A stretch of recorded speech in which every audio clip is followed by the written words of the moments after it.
Good afternoon, everyone. It's a Wednesday, May 28th, 2025. We're here this afternoon for a work session. Our discussion item is the Ranch Master Plan Phase 2 financing options.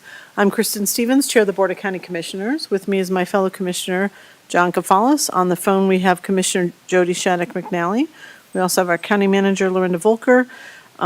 We have Leslie Ellis, our Director of Community Planning, Infrastructure, and Resources, and Connor McGrath, the Managing Director of the Ranch Events Complex. Lori Kadrich, our Assistant County Manager. Numerous people in the audience who, if you come up to speak, please introduce yourselves. Welcome, everyone. And am I turning this over to Connor? Go ahead, Connor. It's all yours. Thank you. Good afternoon, Commissioners. I'm Connor McGrath, Director of the Ranch, and thanks for the opportunity to visit with you today following the April 2nd update on the Ranch Master Plan as it related to the projects and the certificates of participation options for the funding strategy. Today, we're going to review Phase 1 of the Ranch Master Plan. We're also going to spend a short period of time focused on the P3 exploration that we engaged in both in Phase 1 and for Phase 2 of the Ranch Master Plan. We'll discuss Phase 2 priorities and the financial strategy, and then the overarching goal that we've all been discussing for many years now is the sunsetting of the 2039 sales and use tax to afford the ranch to be a self-sustaining facility long-term. To give context for the board today, and to help you think throughout the presentation, we are going to be asking for direction today, and that direction will be related to your approval of the recommended projects included in Phase 2, as well as the anticipated certificates of participation package, not to exceed $110 million.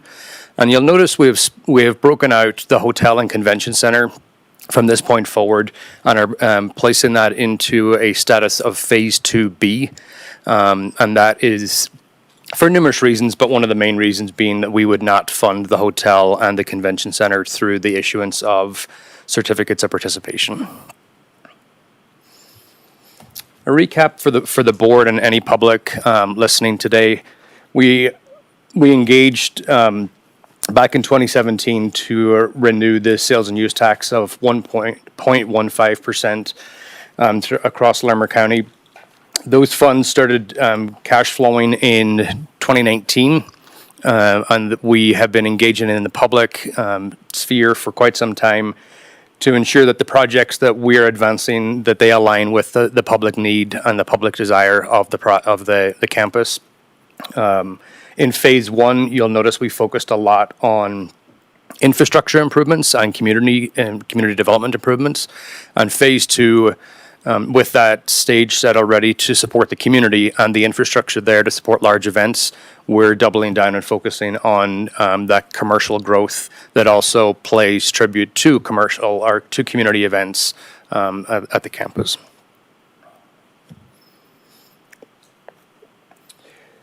I mentioned earlier the public-private partnership. The ranch has engaged in various iterations of public-private partnership opportunities.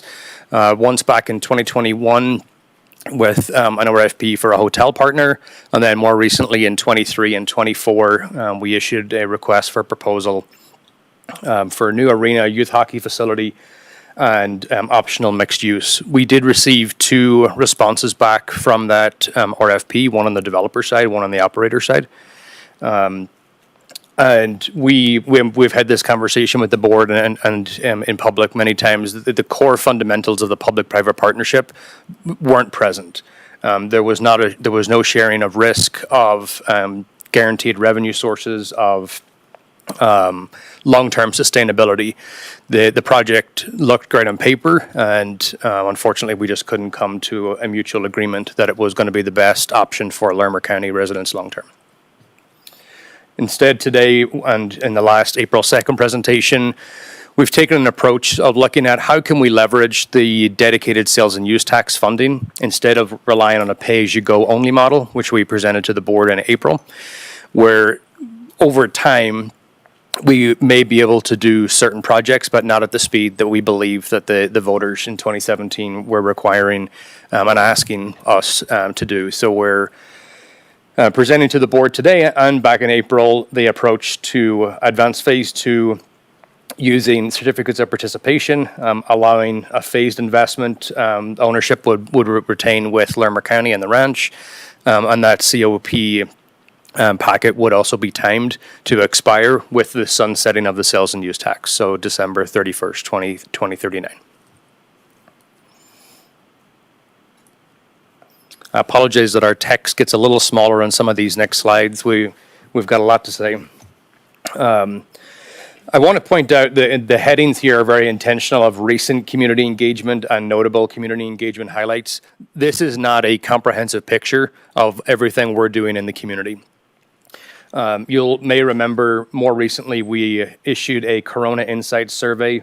We have a strategic implementation plan going back as far as 2018. But more recent, we engaged a Corona Insights survey. Did not have a huge response rate, around 250 people, but the data was solid.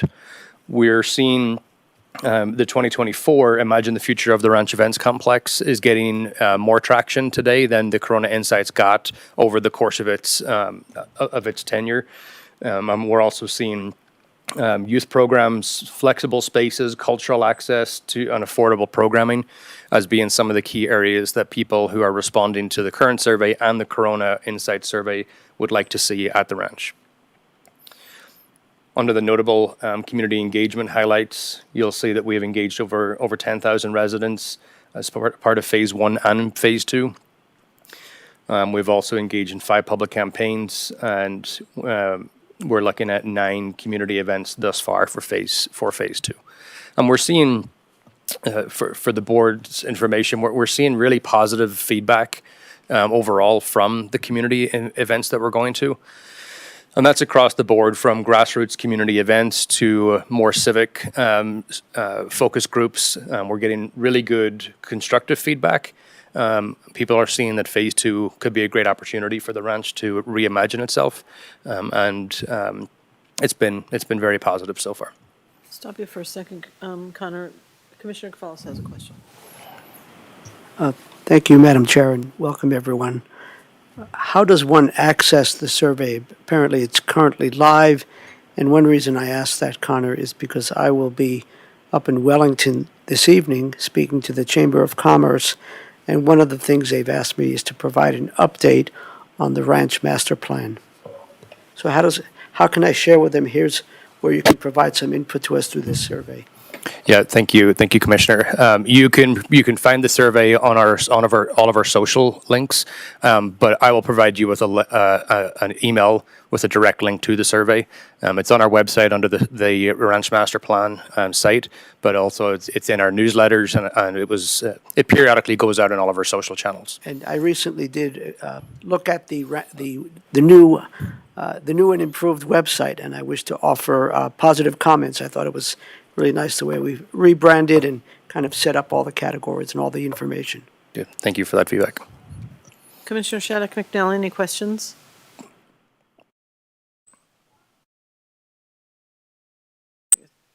I just had one question. Can you remind me, was the Corona Insights survey, was that a statistically valid survey? It was. It was. And then, so this is more of a informal kind of survey that we're doing currently? Yep. Although you're doing a lot of surveying sort of, and you had collected a lot of input at actual events at the ranch. That is correct. Thank you. I think it's also a good segue to introduce you to one of our new staff members that is over. You're going to see a lot more of her. Her name is Portia Cook. She's in the audience today. She will start taking over more of the community engagement and has taken over a lot of the community engagement, including some board meetings. And she's really got her finger on the pulse, and a local community member here that we're very fortunate to have someone representing the ranch from our backyard. Welcome, Portia. Yeah, nice to meet you. Thank you for that work. Thank you. For the board and members of the public, we're listing high level of phase 1 summary. You'll recall we completed Arena Circle major improvement, as well as added some interior roads such as Richard Rule Way, Clydesdale and Shorang Road. We built the new 4-H Youth and Community Arena, and adjacent to that, there is an outdoor riding arena, 95 new RV hookups, and an outdoor, larger outdoor arena. And then the Mac Equipment Arena received an expansion to double the warm-up arena. So today we're very well covered on the equestrian livestock quarter at the ranch. Since completion, we've seen and received overall good feedback from users, and we're excited to build on that momentum to catapult into phase 2.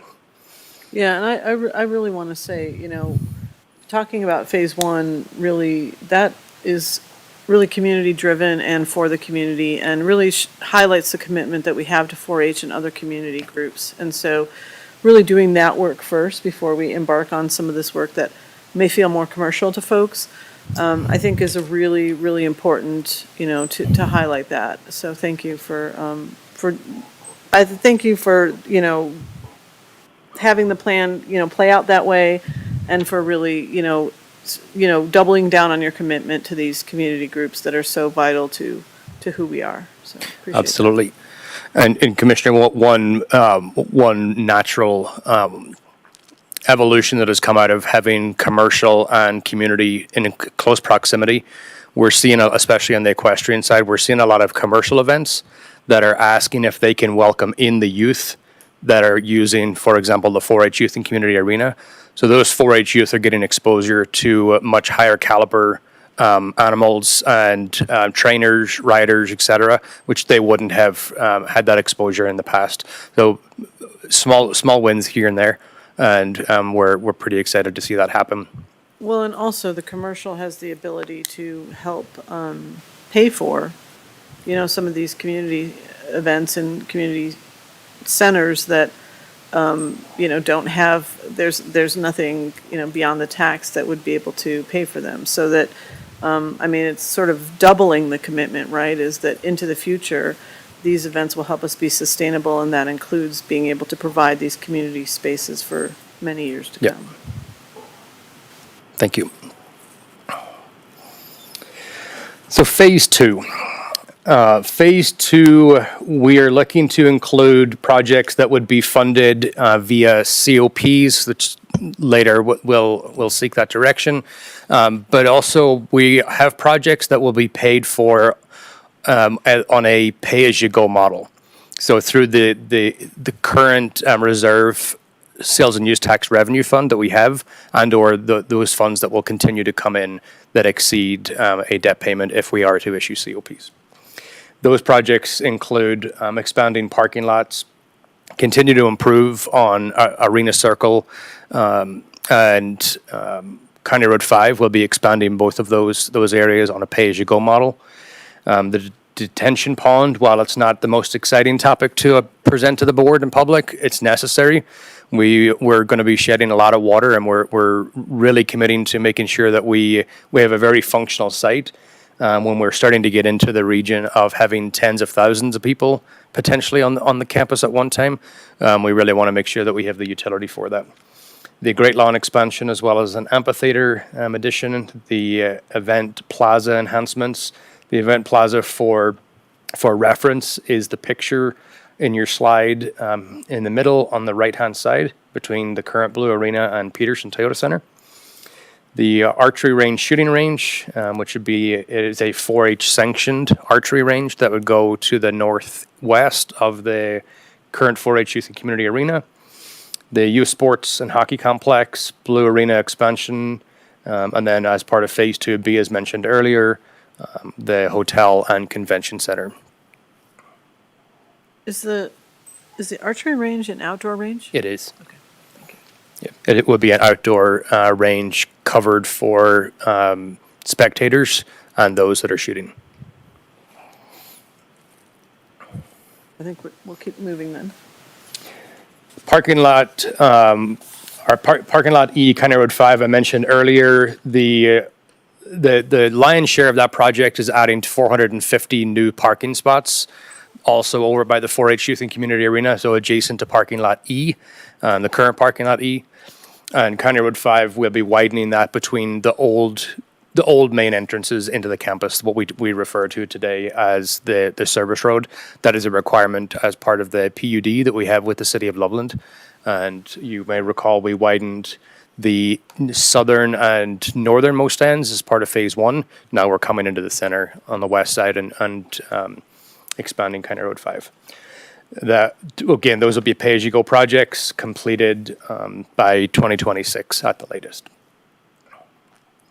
The detention pond we mentioned earlier, again, not the most exciting project, but we will have a very sizable detention pond in the region of 10 acres that will reside on the northeast portion of the campus. The one, I guess, more exciting part of this project, you may recall as a board being updated probably back in 23, maybe early 24, that we have a detention pond on the southern end of the property that we were trying to shed that water to the north. That would happen as part of this project. So we would gain some additional developable, more land that we could develop to the southern parcel.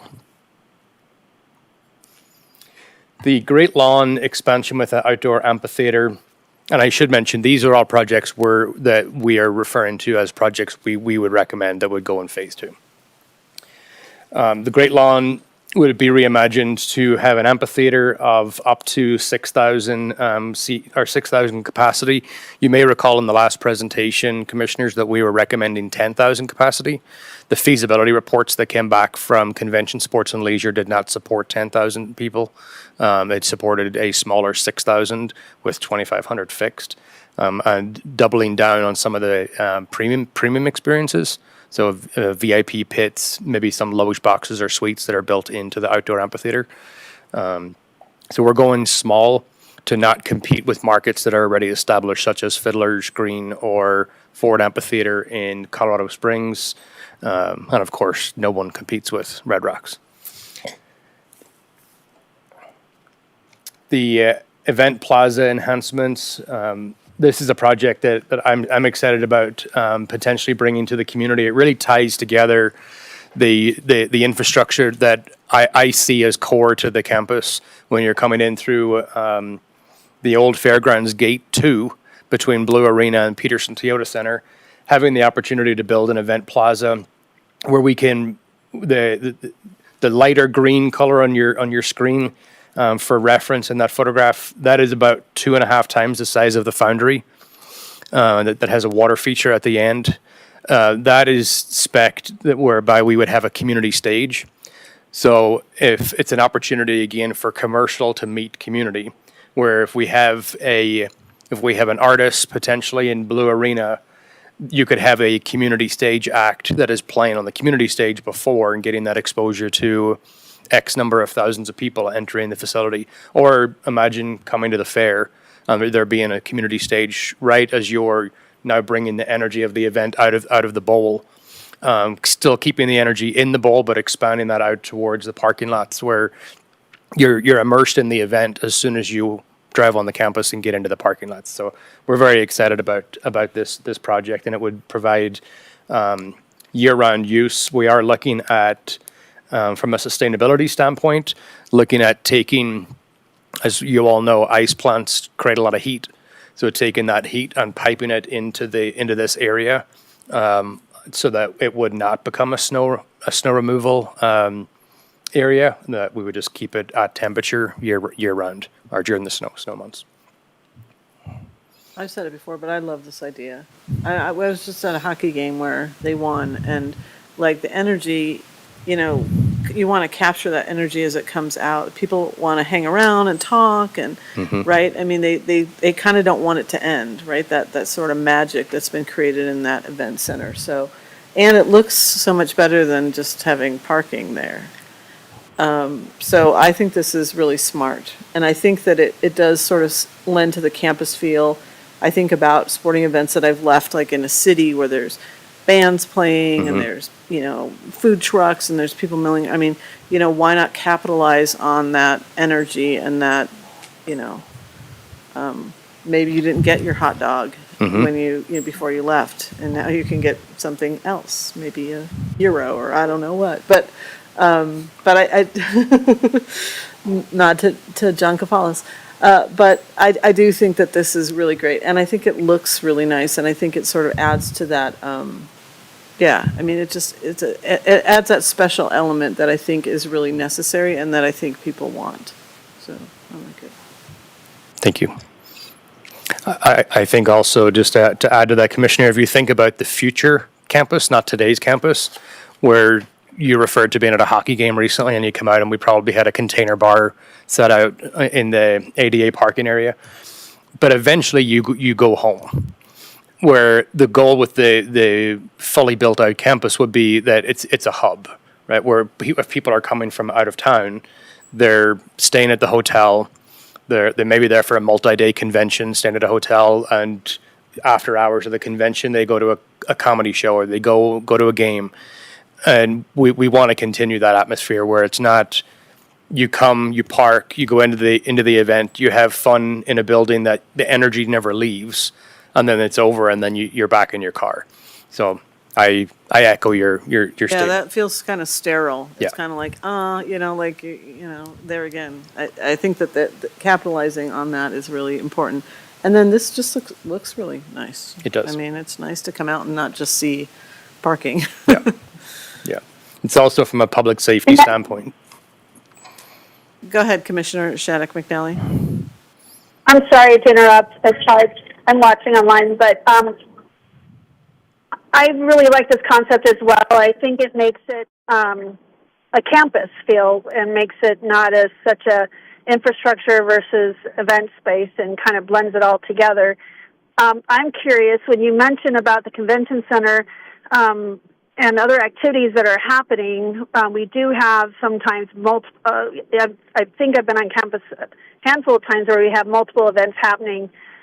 I'm curious, those restaurants or those VIP experiences or some of those spaces that you talked about, the local talent, will people who are on campus for other things other than a game or may the fair be able to interact? Do you see a future where they're interacting with some of these other spaces because they're not enclosed or more of a community space? Or will the will the restaurants be opened for people who maybe are at the hotel but want to have a meal at one of those restaurants, but they're staying at the hotel, at the potential future hotel?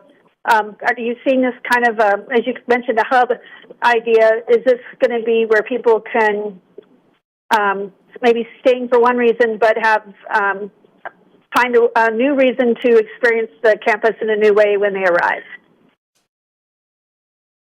Yeah, thank you, Commissioner. The event plaza is being built with community and facility tie-in in mind. We're building the event lawn and the amphitheater with commercial ticketed events in mind. So today the event lawn is typically a ticketed facility, whereas Peterson Toyota and the convention side is typically not ticketed. So we would leave it flexible for the event organizer that's coming through. For the events that we self-promote in-house, we would consider the event plaza to be an open community space where anyone, kind of similar to the Foundry, that anyone that's in the vicinity could join. But again, our goal would be the amphitheater and the event lawn events, that those would be ticketed events, ticketed by the event organizer, of course. Does that answer your question? Thank you. Thank you. Yes, thank you. I know I've talked a little about the event plaza, but the one other positive point is the circulation of pedestrians and vehicles. We spend a lot of money on Arena Circle to bring those vehicles to the correct side of the parking lot. And then today we still bring ADA parking into the belly of all the activity. And it's not a great use. So we will, before the fair of this year, we'll be relocating all of the ADA parking. It will run adjacent to the concrete sidewalk that runs in the main parking lot by Blue Arena. We'll be expanding the ADA parking by, I think it's 14 or 16 bays. And we'll repurpose the this current ADA parking lot in an interim condition. We will repurpose that to be an event plaza, just not to the extent that we're proposing in the full build out of phase 2. I mentioned earlier about a sanctioned 4-H archery range. Basically, that means that it complies with 4-H state regulations. And here at the local CSU office, we've had great support working with Rachel in the extension office to design this, as well as our design partners at BHA, and they've come up with a really creative idea. You'll see the key project features on here, again, align with the 4-H requirements, and pretty excited to bring this project to life. It's going to be nice to have the shooting sports program have their own home versus it being a labor-intensive setup for those key leaders that are running those programs. Sustainability also comes to mind with this project. You'll see some notes on there, but the budget will align. When we don't have a solid budget yet for the project, the concrete work will align with the sidewalk work of County Road 5.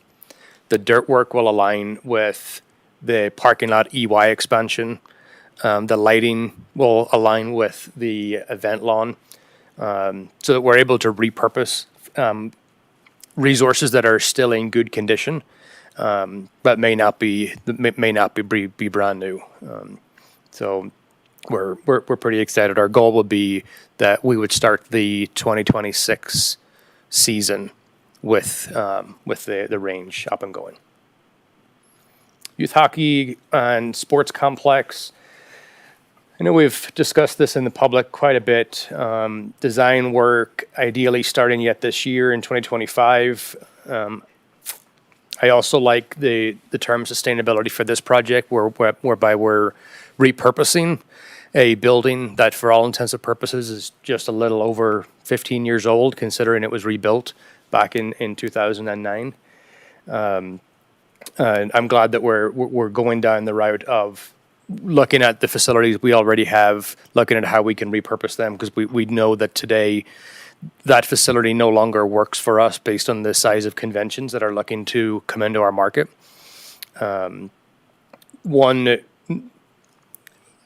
It's referred to on here as convertible ice surfaces. We would put in a concrete ice floor, and that means that gives us the full flexibility to melt the ice and then repurpose what we would use that space for.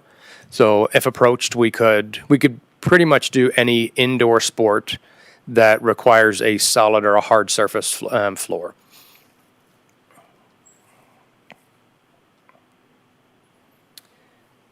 And then Blue Arena expansion. There's one addition or subtraction, commissioners, from the last time we met. The feasibility study came back that the square footage, we were discussing the last time, the square footage of, I think it was 116,000 square feet between the East Concourse addition and the West. The studies do not support adding the concourse addition to the east of the building. So adding a wider concourse from the event level to the suite level, it would be fully enclosed on the basement level, on the concourse level, and then it would have an open air patio on the premium level. So what you're seeing today is a significantly reduced budget of approximately $26 million, done from the last budget where we were somewhere right around $70 million.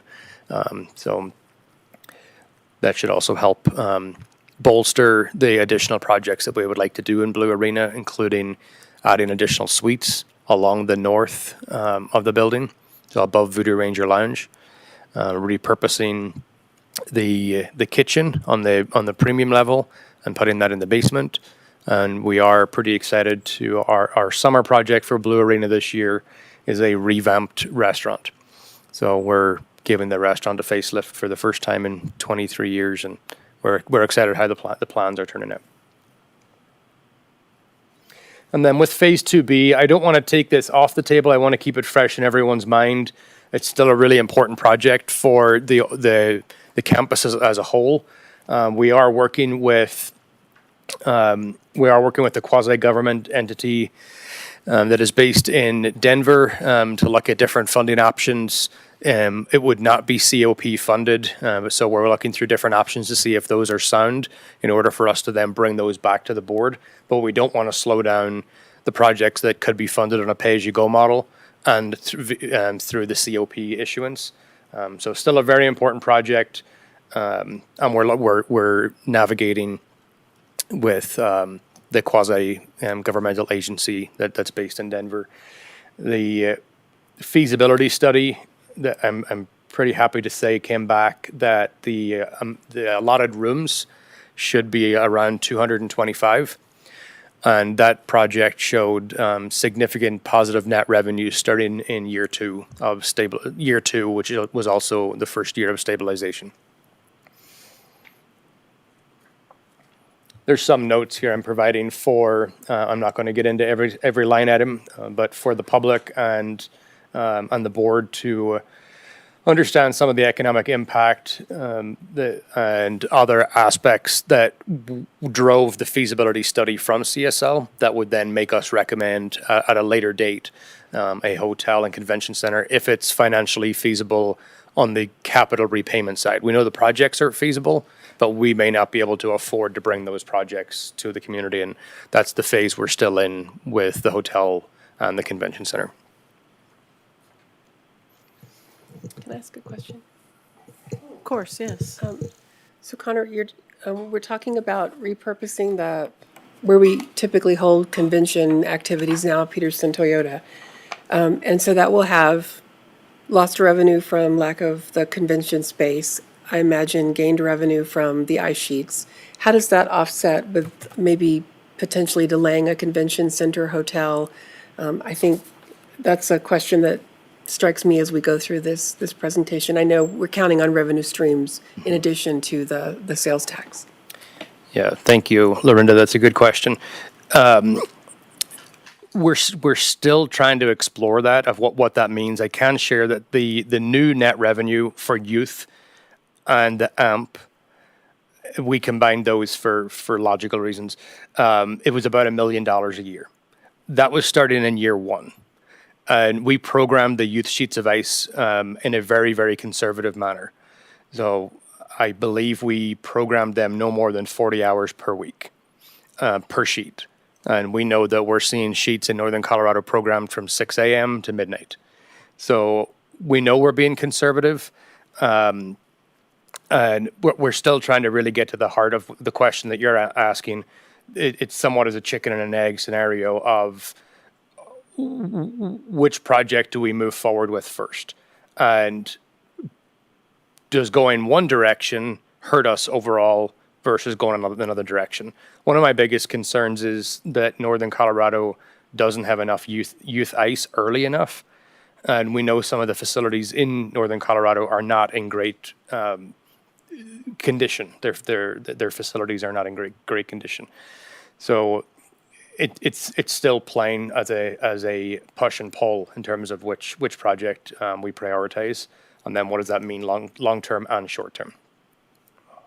Yeah, I think what I was hoping the community would hear is that you're trying to make smart financial decisions for the facility and for the public so that there's access to the right kinds of things in a way that does support that financial need to be self-sustaining over time. Yep. So I think I thought I knew the answer, but you answered it pretty much like I thought, which is we're evaluating and we're not jumping the gun to go too quickly. Yeah. Thank you. Yeah, we're definitely not moving too quickly on the project, and this is a lot of money, and it's a lot. This is a lot of taxpayer-approved funding that we want to get it right. So with that, it's the total capital stack for the public share of Phase 2, not including Phase 2B, is $145 million. That is down approximately $40 million since the last time you saw these numbers. That $40 million is now moved over to Phase 2B, and that is for the convention center. The COP-funded projects would amount to no more than $110 million. with the remaining projects being funded on a pay-as-you-go model, so the incoming sales and use tax. And the COPs I mentioned earlier would be retired or matured at the same time as the sunsetting of the current sales and use tax, December 31st, 2039. We've covered pretty much everything on this slide already, but for your reference and if questioned by members of your constituents, I'm providing some more context to the phasing and timing of the financial strategy.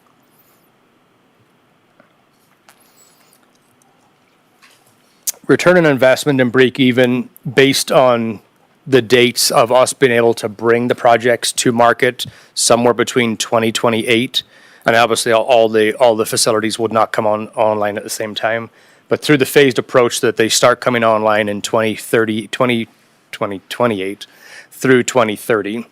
The forecasted projections provided to us from our outside services have stabilization by 2035 of all projects collectively, generating new net revenues of about 1.5 million for the ranch. So that is not 1.5 towards the deficit, that's 1.5 in the black by 2035. That also helps us achieve one of our overarching goals of being able to have a reserve account by 2039 when we sunset the sales and use tax. That reserve account it's not going to be earth shattering to go and build new buildings, but it will help us stay out of the deferred maintenance world so that we can maintain our buildings over a longer period.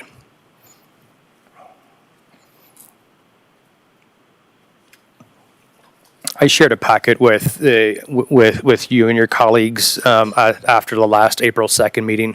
I know it was a pretty hefty document that pretty much went over the pros and cons of COPs. This table is a snippet from from that document, and it goes into the three different options that we looked at, which are somewhat similar but different enough. We're looking at issuing a one-time $100 million in sales and use tax, in COPs, and then having a pay-as-you-go model that was repeated on 115 million plus pay-as-you-go, and then 100 million today and 100 million later into 2027, 2028, if we were meeting projections as outlined in the document that I shared with you and your colleagues. We're very comfortable in that range of the $115 million issuance.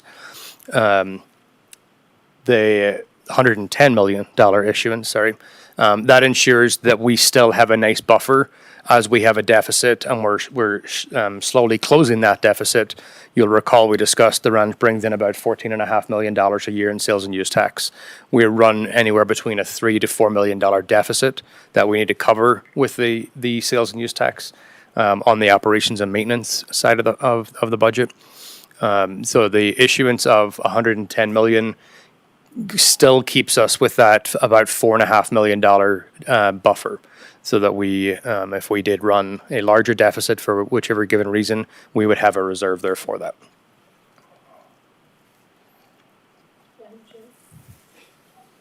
Yes, go ahead, Lori.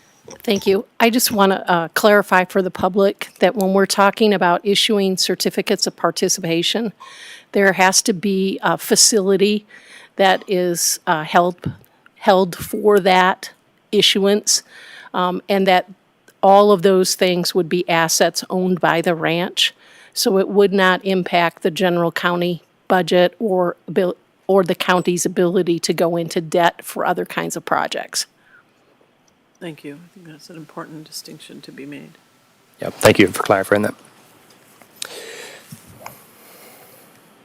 So moving forward, we've built a great foundation in phase one to catapult us into phase two. We've shared some success stories here today about the crossover. We've also shared some dreams and aspirations of enhancing that crossover with the event plaza and having the community stage. The community is still engaged. We have staff on the road multiple nights a week that are engaging with the community The community has lots of questions. To Commissioner Kafalas' point earlier, his meeting tonight is asking for an update on the Ranch Master Plan. There's many people are asking for updates, and they want to know what's going on. So we're trying to use that springboard to bring us into phase 2. We're positioned to act, not just a plan. We have the analysis. We have the market studies. We have the feasibility studies. We've really doubled down in making sure that we're not jumping the gun, to Lorinda's point earlier, that we're studying these projects and ensure that the projects people voted for, that they are still feasible today, and then we're putting their money to action in building out phase 2. Delaying obviously increases long term with construction costs going up, inflation going up. The Commissioner Shetta McNally mentioned at a recent ranch master plan update, at some point we can't wait. The price of projects will continue to go up. And I align with that. The recommended strategy is sound. We mentioned that we know we have a dedicated sales and use tax. We're not consuming anywhere near all of that dedicated sales and use tax to make the debt payment. So we would sunset the sales and use tax, and we would mature the COPs at the same time. And then phase 2 builds in getting us to sustainability with the new projects, be it enhanced spaces and premium spots in Blue Arena, that obviously drives greater ticket revenue, sponsorship, partnership, but still gives us an opportunity to engage the general community in other aspects of the building and programming of those spaces.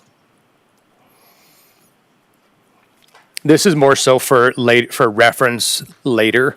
If you're going back and looking through each of the projects, it's a table of all the information that was provided on the individual slides earlier, with the key headings of the project title, current status, the estimated time frame, and then the budget and financing options. And you'll see that that budget totals up to $110 million.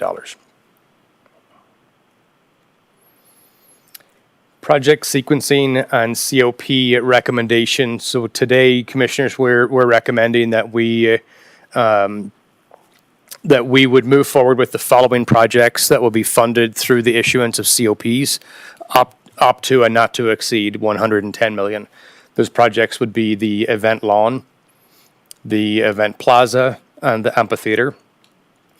The vertical infrastructure that would come along with those would be your typical infrastructure, from restrooms to concessions. We would also build the teaching kitchen as part of the event lawn, and we're excited to advance that for 4-H programming, for other community programming.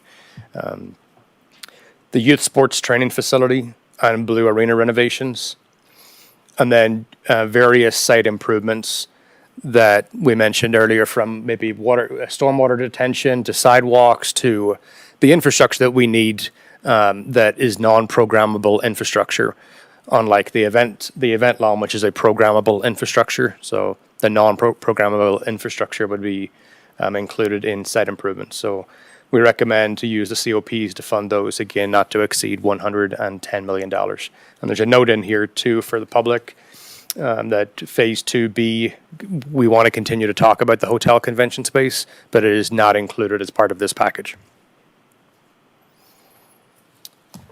So back to the slide that we had before, and I appreciate your time and patience with us explaining where we're at with phase 2 as the Board of County Commissioners of Larimer County, Colorado.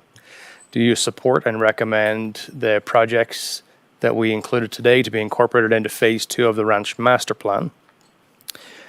And would you as a board like to discuss those one by one recommendation point at a time, or would you like to discuss it all at once? Do you have any preference, Commissioner? Or do you want to discuss everything at once? I think the latter is my preference. All at once. So the other direction we're seeking from the board in that case is the anticipated certificates of participation, or COPs package, to fund the phase 2 projects would not exceed $110 million, and then seeking direction to continue exploring phase 2B projects.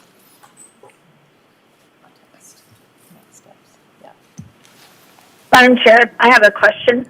Please go ahead, Commissioner. Thank you, Madam Chair. Connor and team, when you talk about 2B, I've been watching your social media and seeing you guys have been really exploring some options and making some great partnerships. What's the timeline for 2B to kind of a go, no-go, or if something starts to come together, will you come back to us, or is that something that is kind of in the equation for this 100? I guess what happens if 2B happens sooner, or your options come together sooner, and you can advance it and join this into the phase 2?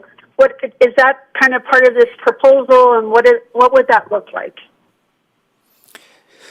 Yeah, thank you, Commissioner. If I'm not understanding your question, please clarify. But I think I understand your question. The main separation between phase 2 and phase 2B is the funding source.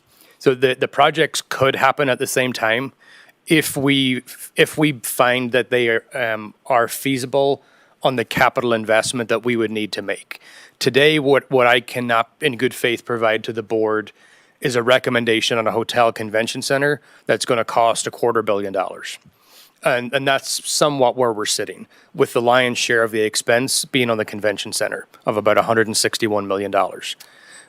We need to go back and explore what does that look like? What are we really looking at $161 million?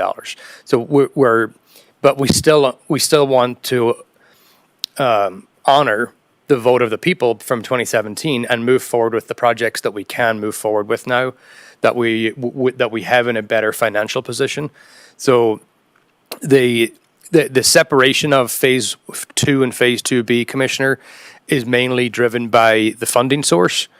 And we are still in active conversations with the funding opportunity as early as next week. So we're moving forward with 2 and 2B at the same point, but we're ready to make a recommendation for the funding source of 2 before we are of 2B.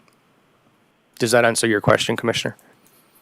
Yeah, thank you, Connor. That does, and that's I appreciate it. Thank you. Commissioner Cavallis, please. Yeah, thank you. Thank you, Madam Chair. Thank you. Just to follow up on Commissioner Shaddock McNally's question. So it sounds like your expectation that's regarding the phase 2B and the hotel and convention center, the expectation is that we're going to work something out. I'm wondering, is it a year from now or less when we might decide this is not feasible or that we're moving forward? Thank you, Commissioner. We currently have our third-party agency, which again is Convention Sports and Leisure. They are revising the capital investment that would be needed. We then will provide that information to our financial advisors that will then help us identify what that fee schedule needs to look like for the third-party issuer, which is the I hope I don't get this wrong, the Colorado Education and Cultural Facilities Authority. So SECFA is it's often abbreviated to. They recently we were in the media for their partnership and now ownership of the Stanley Hotel. So we're engaged with that entity, SECFA, not the Stanley, to potentially fund our project. And just a quick follow-up, please. And thank you, Connor. Regarding any recent market analyses of the northern Colorado market, I presume that there's been the communication with our private sector partners just adjacent to the property. But what does the market analysis show that this type of hotel and convention center with 200 plus rooms, currently what we have, what else is being projected, the market can handle that and everybody can get along? Thank you, Commissioner. The market analysis shows 1,800 room deficit in the city of Loveland. Really? That was 1,200 in 2021. So we're continuing to see pretty significant hotel room deficits.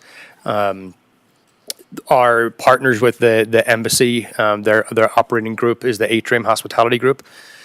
We have a great relationship with Atrium. We have a great relationship with with their executive staff and their investor group, as well as those boots on the ground that are making the embassy run. They're very excited about the potential of a new facility. For members of the public that don't know, it's a very, very popular hotel, both for business travel as well as for the events that we host, the events that Loveland and Fort Collins host, and it's one of the largest options north of Denver for convention hotels, and it has 263 rooms, so it's a sizable facility that is very well loved by the business traveler that has been coming through now for the last 17 years. Thank you, sir. Commissioner Shattuck McNally, any further questions? At this time, thank you, Madam Chair. Okay.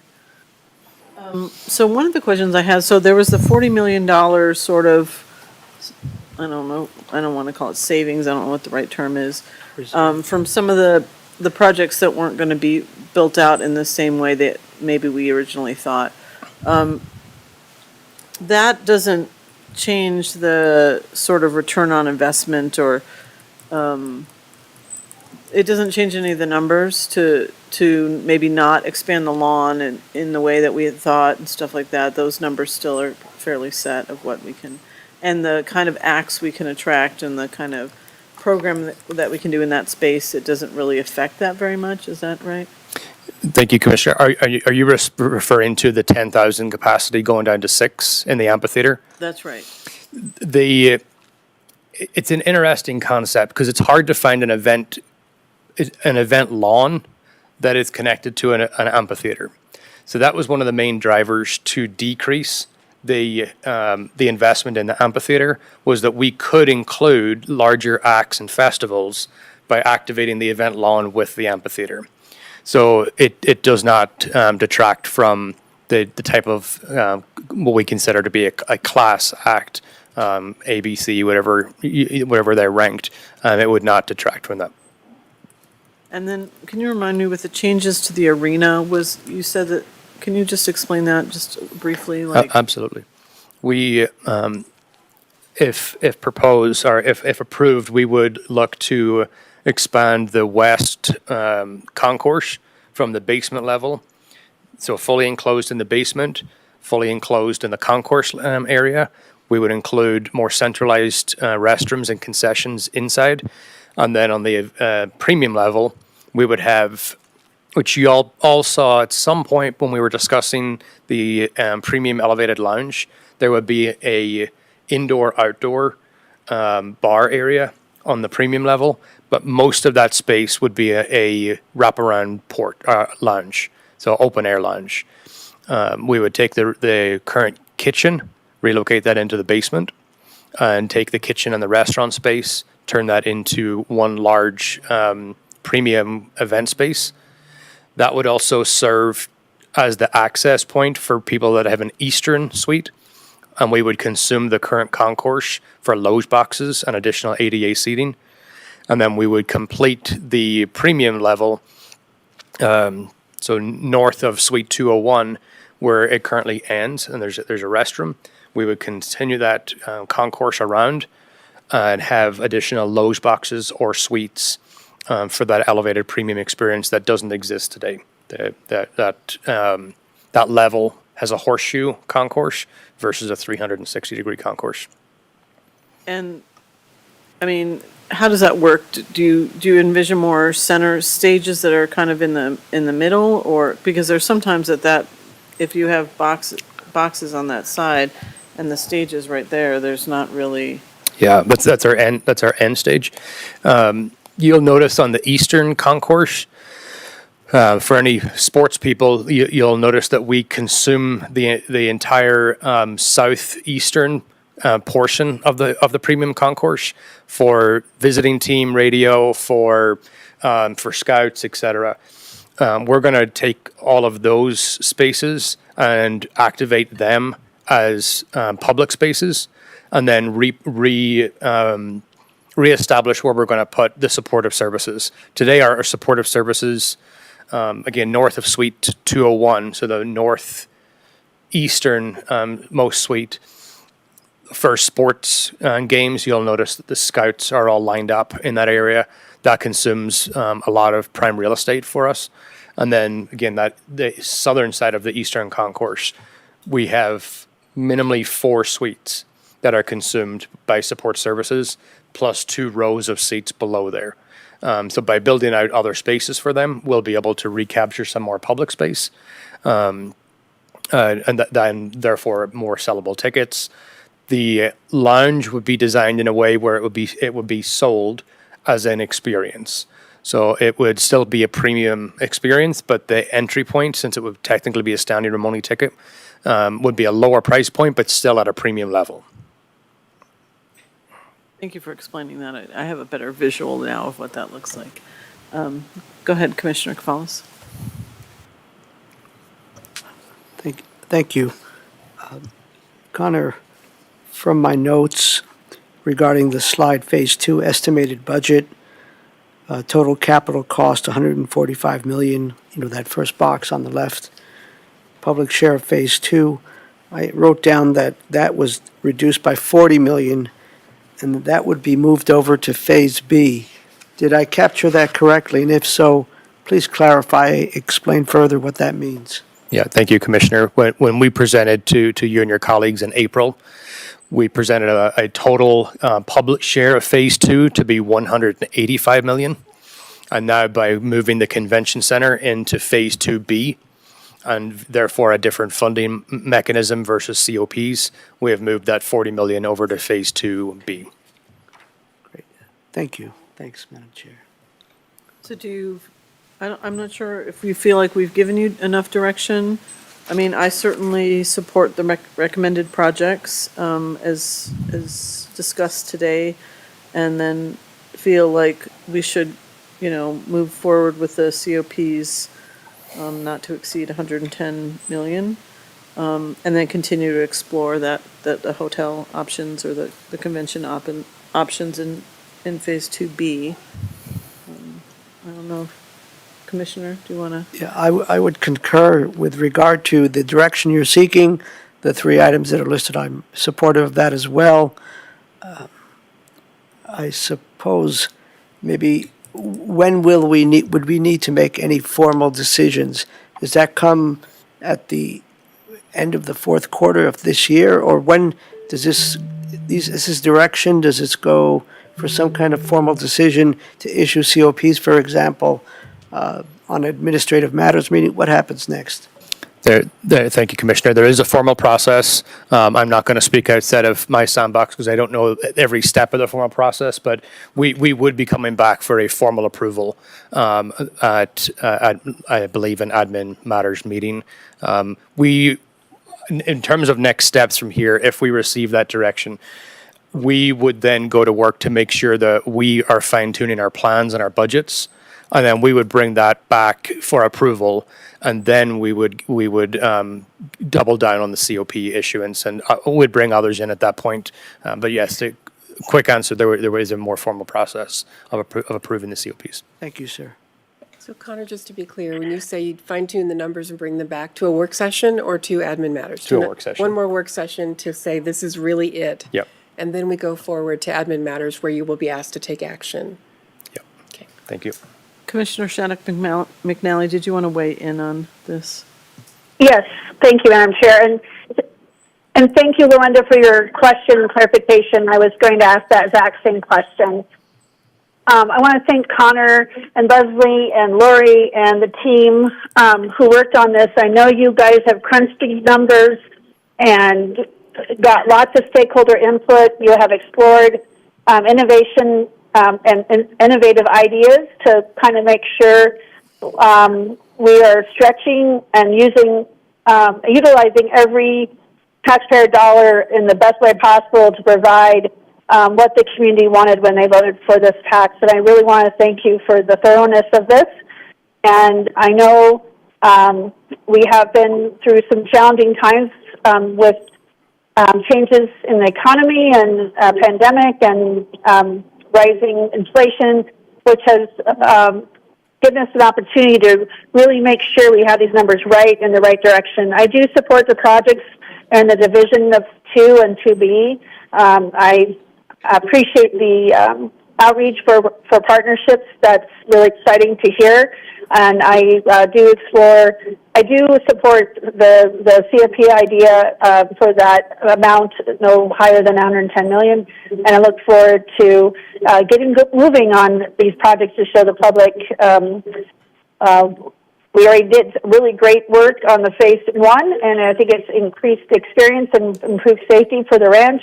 And I think phase 2 will even take us to a new level. And I just want to commend you all for a very thorough and comprehensive job, and I appreciate your data-driven presentation, and thank you very much, and I support the direction. Thank you. Thank you, Commissioner Shattuck McNally. I think your next formal step in the next couple of weeks will be to approve the agreements to retain an underwriter and a municipal advisor. So Lori will be bringing those probably on the consent agenda. We've talked about this. This is part of the underlying process. It does not commit you to COPs. It just retains the right people to help us make the right kind of decisions for you all and provide advice to our finance folks. You'll have a work session with some refined numbers. It sounds like maybe in the third quarter. And then we'll be asking you likely to make decisions in the fourth quarter. So just to lay out kind of the timing, we're not trying to rush, but also it is important to get moving on some of these things because we do believe things are going to get more expensive if we don't go ahead and make some decisions. So I really appreciate you all put your heads together after meeting with the commissioners the last time and came up with some creative ideas that I think you've got all the right reasoning behind them. You've laid those out today, but I know you're available anytime for any other questions, and you'll continue these stakeholder meetings until a final call gets made. Yeah, and, sometimes I hear some things from the public, like, why do we need so many ice sheets? Or, I encourage people to stay engaged in this process because, a lot of the goal beyond delivering these services and products to the community is really making sure that the ranch is self-sufficient. That we're not having to continue to use general funds to be able to make the ranch, viable, right? And so these projects will help us get there. And we don't anticipate, having this tax forever. And so as it sunsets in 2039, it's really important for us to make sure that the ranch is self-sustaining. We're not looking to like you said, the reserves that are intended are not wild, but they are sort of intended so that we can keep up with maintenance costs of these buildings. So, we are trying to be responsible here, and we appreciate your efforts to look at things and change things when necessary to get the right fit. I think, things could be tweaked in the future as well, but I feel like this is a great plan going forward. And so we look forward to, talking to you again, to, really refining the projects. But I think that this seems like a great plan to move forward with. So with that, it is 3:36, a little over, but not too bad. We are adjourned, everyone. Thank you. Thank you. Thank you for your time.